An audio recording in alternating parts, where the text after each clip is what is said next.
오늘 말씀의 제목 따라 보실까요? 애국자 느헤미야의 눈물의 기도. 오늘 본문 말씀은 6월 첫째 주일에 우리가 그리스도인의 나라 사랑이라는 제목으로 설교를 할 때 동일한 본문을 가지고 설교를 했었는데요. 오늘 동일한 본문을 가지고 다시 한 번 더 이 본문을 중심으로 함께 말씀을 나누고자 합니다. 이번 주 금요일이 무슨 날이죠? 이번 주 금요일이 무슨 날입니까? 그렇죠. 6.25 전쟁 71주년이 되는 날입니다. 이날은 우리 민족이 결코 잊을 수 없는 날입니다. 자, 6.25 노래가 있죠. 어떻게 시작합니까? 이제라 어찌 우리 이날을, 이렇게 시작을 하죠. 그렇습니다. 우리가 어찌 이날을 잊을 수 있겠습니까? 덴마크의 영웅으로 그렇게 칭송받고 있는 그룬투비 목사님이 계시는데요.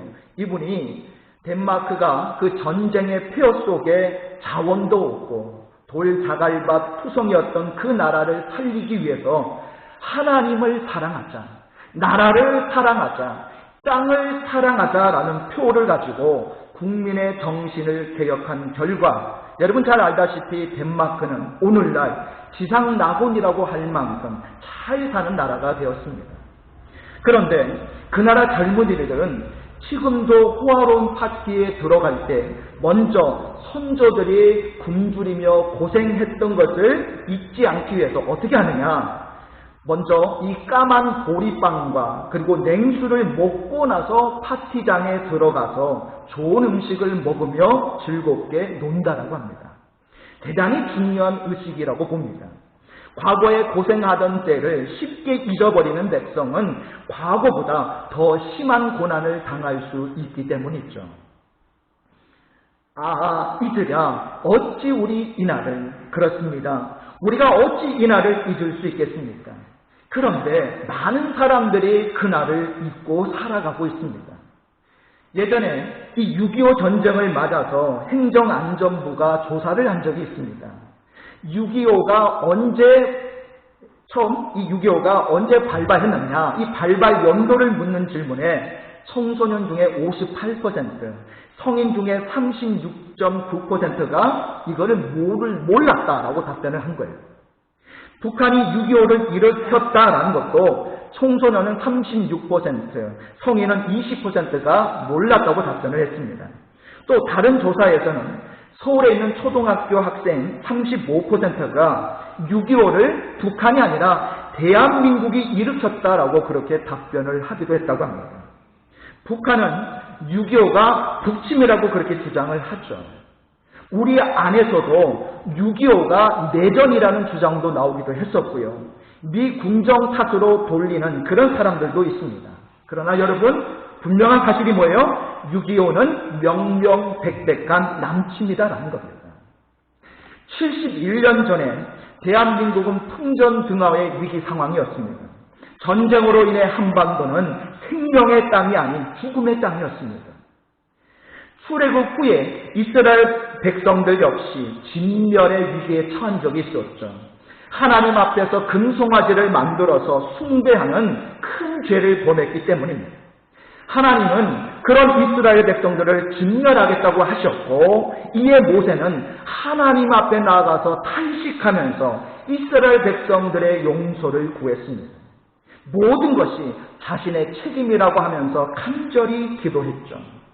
우리 출애굽기 32장 31절 32절 우리 두 절 말씀을 같이 읽겠습니다. 시작. 모세가 여호와께로 다시 나아가 여짜오되 슬프도소이다. 이 백성이 자기들을 위하여 금신을 만들어 싸우니 큰 죄를 범하였나이다. 그러나 이제 그들의 죄를 사하시옵소서. 그렇지 아니하시오면 원하건대 주께서 기록하신 책에서 내 이름을 지워버려 주옵소서. 모세의 생명을 건 기도로 인해서 이스라엘은 진멸을 면할 수 있었습니다. 그렇습니다. 이 모세 한 사람의 기도로 이스라엘 백성들이 용서받을 수 있었던 것처럼 교회가 역사의 중심입니다. 기독교인이 역사의 책임자인 거예요. 세계적인 중보기도 사역자인 신디 제이콥스라는 사역자가 있는데요. 이분이 이런 말을 했어요. 이 땅에 나오는 뉴스들이 크리스찬들의 성적표임을 기억하라. 그것은 자신들의 중보기도가 성공했는지 보여주는 잣대가 된다. 우리가 중보기도를 통해 이 땅을 다스리지 않는다면 지옥문이 우리를 밟고 일어설 것이다 라고 말을 했습니다. 여러분, 6.25는 한국교회와 대한민국을 향한 하나님의 경고였습니다. 역사를 기억할 때 우리는 현재를 반성하고 미래를 준비할 수 있습니다. 71년 전에 이 6.25 전쟁을 다시 한번 되새겨보므로 오늘 한국교회가 무엇을 해야 하는가를 말씀을 통해 함께 나누고자 합니다. 자, 첫 번째로 오늘 말씀을 통해 우리는 무엇을 나눌 수 있을까요? 따라해 보실까요? 우리는 6.25를 절대로 잊어서는 안 됩니다. 이 6.25를 통해서 상처 있는 역사를 지닌 민족은 그 아픔을 절대로 망각하지 말아야 한다라는 교훈을 우리가 받았습니다. 과거에 배고픈 적이 있는 그런 경험이 있는 사람은 성공한 후에도 아무리 먹을 것이 풍부해지더라도 그때를 쉽게 망각하지 않죠. 그것이 바로 지혜 있는 사람입니다. 그때를 망각하면 그 사람은 방종의 길을 걷게 되는 거죠. 그러면 또다시 그 아픔의 때를 경험하게 될 수 있기 때문입니다. 그래서 우리 조상들은 농사를 지어서 먹을 것이 많이 쌓여 있었어도 밥을 먹고 난 후에 여러분 밥알을 남기는 것을 죄로 여겼죠.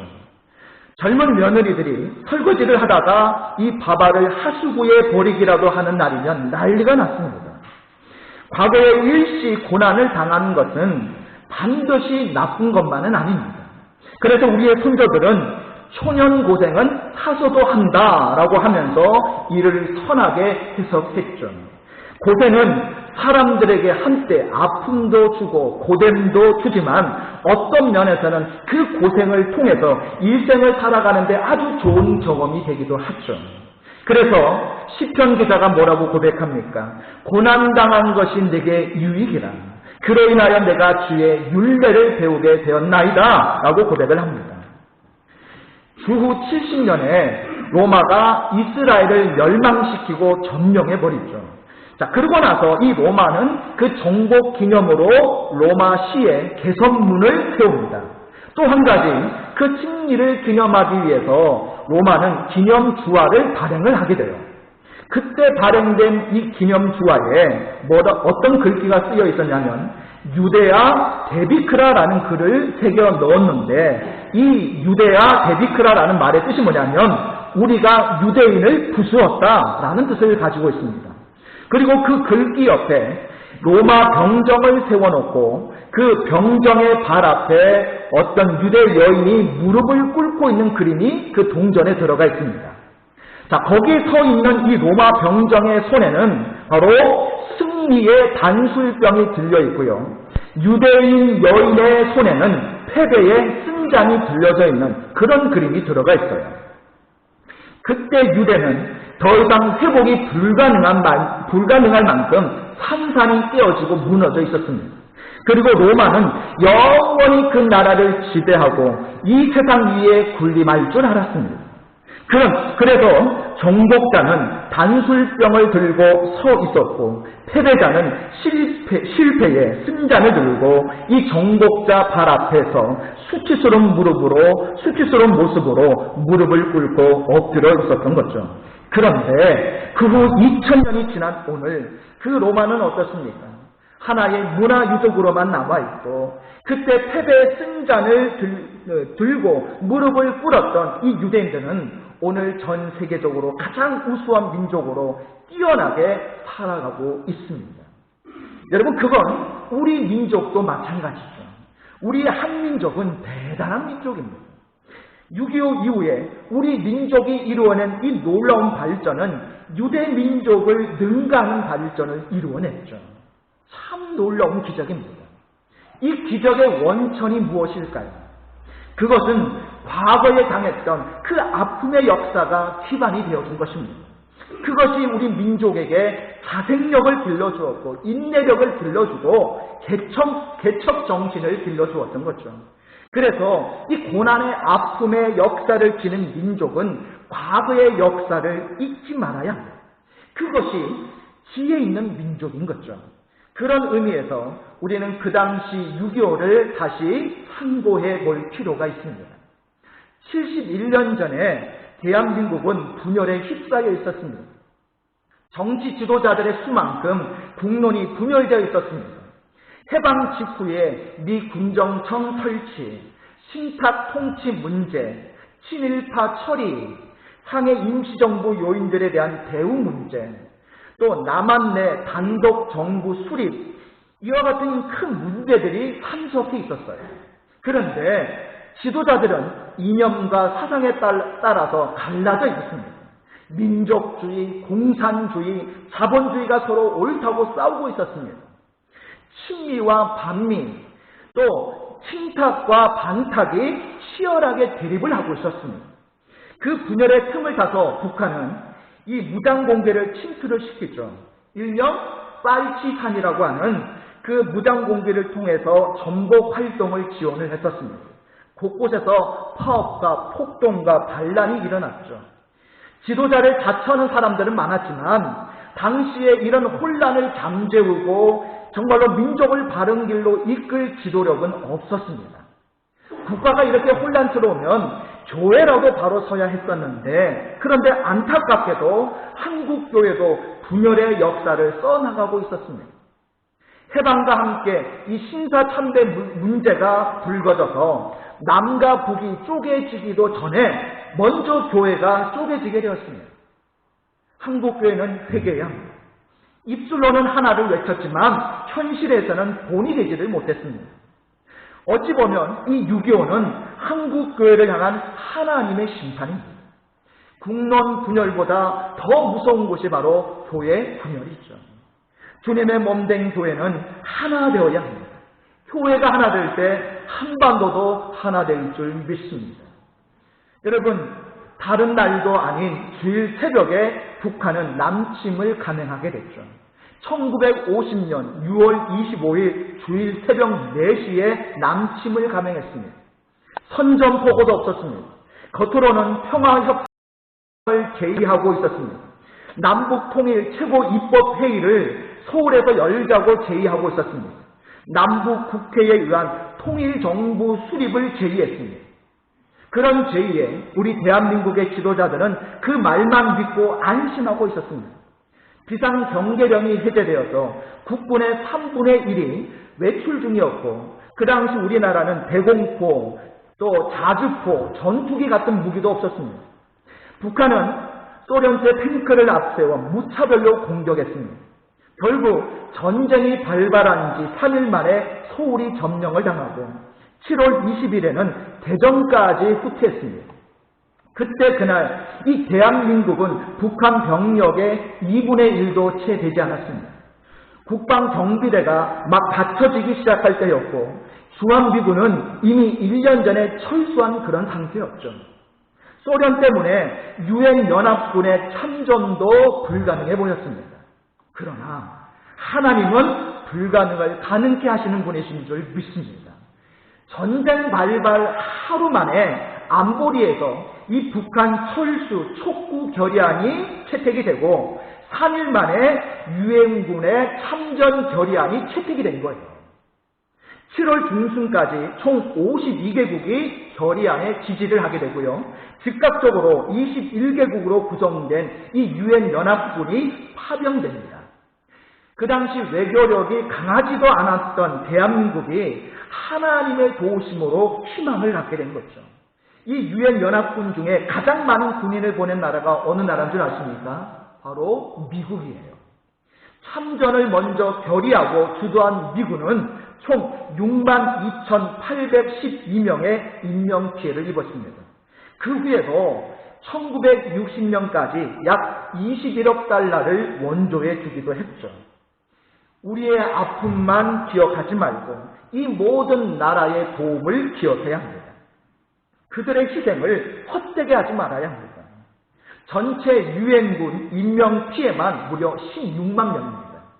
그들이 피 흘려서 지키려 했던 이 땅의 자유와 평화를 우리도 지켜가야 할 줄 믿습니다. 이 땅 어디에서도 공산주의를 허용해서는 안 됩니다. 우리 모두 한반도에 하나님을 잘 섬기는 신본주의와 민주주의를 굳게 뿌리내려야 할 줄 믿습니다. 이 전쟁 발발 하루 만에 안보리에서 북한 철수 촉구 결의안이 채택이 되어졌고 3일 만에 유엔군 참전 결의안이 채택이 되어졌죠. 이때 소련이 반대하면 이 참전 결의안이 부결될 수밖에 없는 그런 상황이에요. 그런데 여러분, 여기서 기적이 일어납니다. 이 소련 대표가 회의에 참석하지 못하는 기적이 일어난 거예요.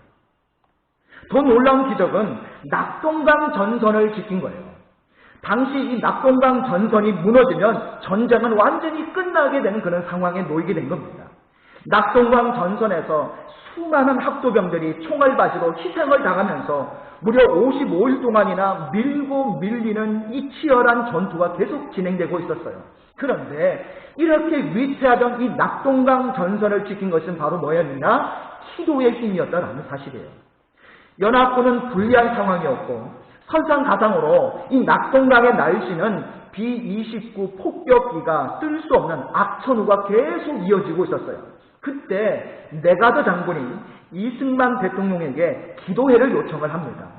이승만 대통령은 즉시 구국기도회를 열게 됐죠. 하나님은 그 기도에 응답을 해주셨고 구름 한 점 없는 화창한 날씨에 드디어 B-29기 이 폭격기가 뜰 수 있게 되어져서 낙동강 전선을 지킬 수 있게 돼요. 이를 기반으로 연합군은 인천 상륙작전을 전개해서 수도 서울을 탈환하게 됐죠. 전세가 역전이 됩니다. 이 모든 것이 기도의 힘이고 하나님께서 우리 대한민국을 지켜주신 줄 믿습니다. 6.25 전쟁의 피해는요, 상상을 초월합니다. 한국군 피해가 얼마냐? 총 62만 1,479명인데요. 전사자 13만 7,899명, 부상자 45만 742명, 실종 및 포로자 3만 2,838명입니다.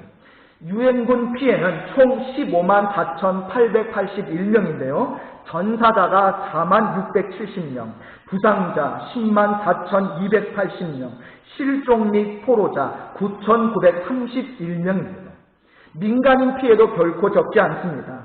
사망 및 학살당한 사람들이 37만 3,599명, 부상자가 22만 9,625명, 납치 및 행방불명된 사람들이 38만 7,744명, 피난민이 320만 명이고 전쟁 미망인이 30명, 고아가 10만 명, 이산가족이 1천만 명입니다. 북한 민간인 피해자도 대략 150만 명입니다. 육체적 생명만 피해 입은 것이 아니죠. 한반도가 찢겼습니다. 국토와 문화재가 파괴되었습니다. 윤리와 양심이 사라졌습니다. 각종 시설과 인프라도 파괴되었습니다. 교회도 무려 2,122군데나 파괴가 되었고 목회자 535명이 학살을 당했다고 합니다. 여러분, 이 한 번의 전쟁이 이런 엄청난 비극적인 결과를 가져왔습니다. 이 아픔이 다시는 있어서는 안 될 줄 믿습니다. 그렇습니다. 지금 만약 한반도에 또다시 전쟁이 일어난다면 상상할 수도 없는 피해가 생깁니다.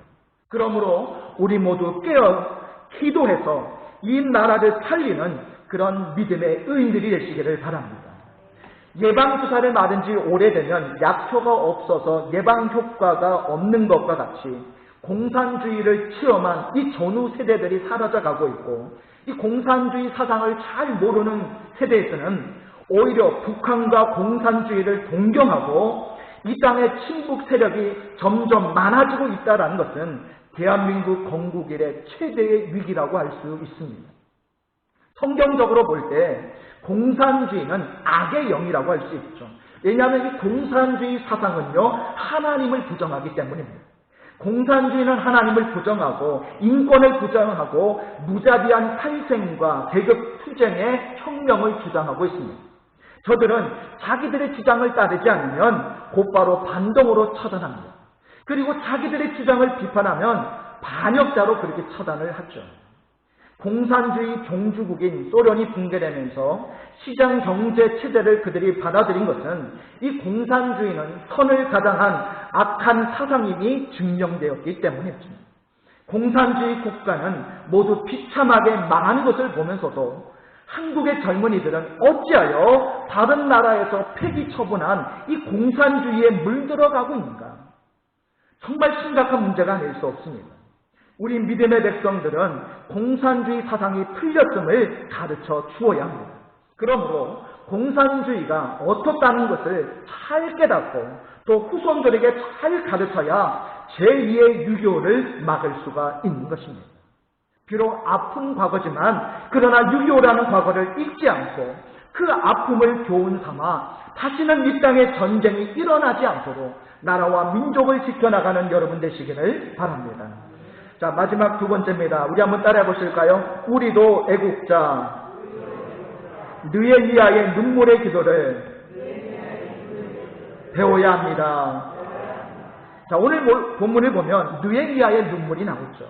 그 눈물의 배경이 무엇입니까? 이스라엘이 하나님께 범죄함으로 그들을 바벨론에 붙이셔서 70년 동안 노예 생활을 하게 하셨죠. 그때 느헤미야도 포로로 잡혀가게 되는데요. 그런데 노예로 잡혀갔던 그가 출세해서 왕궁에서 왕의 술 시중을 드는 그런 관리가 되었죠. 포로로서는 최고의 성공이라고 할 수 있습니다. 그래서 당연히 그에 따르는 안락한 삶을 누리게 되어지는데요. 보통 사람들은 이렇게 성공을 하면 평안한 삶을 누리는 것에 만족하고 다른 것에는 신경도 쓰지 않았을 것입니다. 그런데 느헤미야는 달랐어요. 그에게 또 다른 고민이 있었는데 그것은 바로 고국에 대한 염려와 걱정이었죠. 그래서 그는 남의 나라에서 비록 성공했지만 언제나 고국에 대한 그리움으로 삶의 갈증을 안고 살아가고 있었습니다. 그런데 어느 날 예루살렘에서 찾아온 이 사촌 형제 하나니로부터 고국에 대한 소식을 듣게 됐죠. 그런데 그 소식이 뭐예요? 나라가 침공을 당해서 예루살렘이 불타고 성벽이 무너져서 백성들이 탄식하고 있다는 비극적인 소식이죠. 보통 사람 같았으면 야, 그래서 내가 옛날에 붙잡혀 오기를 정말 잘했다라고 그렇게 생각을 했을 겁니다. 그런데 여러분, 느헤미야는 그렇지 않았다는 거예요. 느헤미야는 그 소식을 듣자마자 그날부터 금식하면서 통곡하며 눈물로 기도합니다. 그리고 고난받는 이 공포들과 이 고난을 함께하지 못함을 애석하게 여기게 됐죠. 그러다 보니까 점점 느헤미야의 몸이 축나기 시작하죠. 못 먹고 눈물로 기도하니까 몸이 말라가지 않았겠습니까? 어느 날 아닥사스다 왕이 느헤미야 얼굴을 보니까 얼굴이 너무 상한 거예요. 느헤미야야, 이 얼굴이 왜 그러냐? 네가 병이 없는 것을 내가 아는데 얼굴이 왜 이렇게 상했어? 라고 물었겠죠. 그때 느헤미야가 뭐라고 얘기를 합니까? 저의 고국이 불타고 성벽이 무너지고 저의 고국의 백성들이 탄식하며 눈물을 흘리고 있다고 하는데 제가 어떻게 잘 먹고 평안히 쉴 수가 있겠습니까? 그래서 제가 지금 금식하며 기도 중에 있습니다 라고 고백을 한 거예요. 그 말을 듣고 이 아닥사스다 왕이 감동을 받은 겁니다. 아하, 비록 저 사람이 포로로 잡혀왔지만 친절한 백성이고 기도 달고 신앙인이구나 하면서 마음에 감동을 받은 거예요. 그래서 이 아닥사스다 왕이 이 느헤미야에게 내가 무엇을 도와줄까? 라고 물었더니 그 말을 들은 느헤미야가 이렇게 말을 하죠. 저에게 휴가를 주십시오. 그러면 제가 고국으로 돌아가서 정말로 탄식하는 우리 백성들을 위로하고 무너진 성벽을 재건하고 다시 돌아오겠습니다. 그렇게 이제 이야기를 하게 됩니다. 여러분, 마음이 있는 곳에 감동이 있고 길이 있고 방법이 나오고 하늘이 움직이는 역사가 임하게 되는 줄 믿습니다. 그래서 그는 아닥사스다 왕의 허가를 받아 고국으로 돌아가서 백성을 격려하고 이 무너진 성벽을 재건하고 다시 돌아오게 됐죠. 오늘 본문은 바로 그 이야기가 처음 시작하는 장면이 나와 있어요. 자, 여기서 우리는 이 느헤미야의 뜨거운 눈물의 기도를 보게 되는데요. 자, 우리 본문 4절 말씀을 같이 읽겠습니다. 4절 말씀 시작. 내가 이 말을 듣고 앉아서 울고 수일 동안 슬퍼하며 하늘의 하나님 앞에 금식하며 기도하여. 여러분, 오늘 우리 그리스도인들에게는 두 가지 눈물로 기도할 제목이 있어요. 하나는 나라를 위해서 기도하는 것입니다. 모든 그리스도인들은 우리나라의 평화를 위해서 기도해야 되고 앞으로 이루어져야 할 평화 통일을 위해서 기도해야 될 줄로 믿습니다. 내 나라가 건강한 것이 참으로 복입니다. 또다시 이 나라에 전쟁이 일어나 고난을 받는 그런 불행이 없어야 하죠. 이것을 위해서 우리 그리스도인들이 눈물로 기도해야 될 줄로 믿습니다.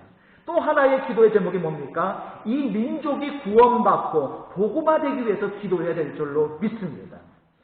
애국은 반드시 총과 칼로만 하는 것이 아닙니다. 우리 그리스도인들이 애국할 수 있는 가장 좋은 방법은 무릎을 통해서 이 나라를, 이 민족을 위해서 기도하는 거예요. 눈물로 기도하는 애국을 해야 합니다. 오늘 본문의 느헤미야처럼 금식하고 애통하며 기도해야 하는 것입니다. 여러분, 예수님도 멸망당할 예루살렘 성을 보시면서 눈물을 흘리시며 기도하신 적이 있죠. 우리 말씀을 한번 읽어볼까요? 누가복음 19장 41절에서 44절까지 말씀 같이 읽겠습니다. 시작. 가까이 오사 성을 보시고 우시며 이르시되 너도 오늘 평화에 관한 일을 알았더라면 좋을 뻔하였거니와 지금 내 눈에 숨겨졌도다. 날이 이를지라 내 원수들이 토둔을 쌓고 너를 둘러 사면으로 가두고 또 너와 및 그 가운데 있는 내 자식들을 땅에 메어치며 돌 하나도 돌 위에 남기지 아니하리니 이는 내가 보살핌 받는 날을 알지 못함을 인함이니라 하시니라. 예루살렘 성의 소식을 듣고 느헤미야는 그 자리에 앉아서 수위를 울었습니다. 이 눈물이 어떤 눈물입니까? 하나님의 성소가 있는 예루살렘의 무너짐을 바라보고 조국의 폐허를 바라보고 애통하며 흘린 눈물입니다. 오늘 한국교회의 성도들 중 몇천 명이라도 느헤미야와 같이 눈물을 흘릴 수 있는 사람이 있다면 이 나라는 앞으로 달라지게 될 줄 믿습니다. 오늘 우리는 무엇 때문에 울고 있습니까? 자신의 문제 때문에 울고 있습니까? 자식들 때문에, 내 사업 때문에, 내 가족 때문에 울고 있습니까? 물론 이런 울음도 있어야 합니다. 그러나 더 고귀한 울음이 있어야 합니다. 여러분, 나라와 민족의 문제로 가슴 아파했던 적이 있으십니까? 고통당하는 우리 이웃들을 위해서 눈물을 흘려본 적이 있습니까? 이 눈물이 바로 고귀한 눈물이에요. 계속 느헤미야서를 추적해보면 이 느헤미야의 기도는요 무려 넉 달 동안이나 계속 진행됩니다. 그리고 드디어 하나님의 응답하심을 받고 예루살렘으로 가게 됐죠. 오늘 저와 여러분의 이 눈물의 기도가 이 나라 이 민족을 살리는 줄 믿습니다. 애통하는 마음이 이 나라의 문제를 해결하게 만드는 줄 믿습니다. 다시는 이 땅에 6.25 같은 전쟁이 일어나지 않도록 나라의 안보를 지키는 기도의 파수꾼이 되시기를 바랍니다. 더 이상 이 민족이 분열되고 타락하고 추락하지 않도록 빛과 소금의 삶을 살게 해달라고 결단하는 저와 여러분들이 되시기를 바랍니다. 그리하여 이 땅이 진정한 평화와 평화통일이 이루어지고 하나님의 영광과 나라를 위하여 가장 귀하게 쓰임받는 나라와 민족과 교회와 가정과 그리고 저와 여러분 되시기를 주님의 이름으로 축복합니다.